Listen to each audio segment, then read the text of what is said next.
আবার আসিব ফিরে ধানসিঁড়ি নদীর তীরে, হয়তোবা মানুষ নয় শঙ্খচিল শালিকের বেশে। এই কবিতা দ্বারা বুঝতে পেরেছি কবি কেন মৃত্যুর পরেও আবার ফিরে আসতে চেয়েছে।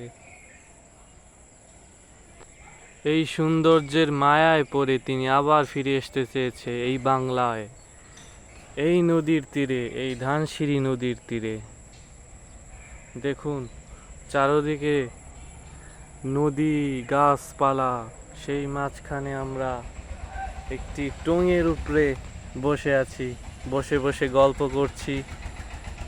আমি আছি, এই আমার মামা আছে, শফিক মামা।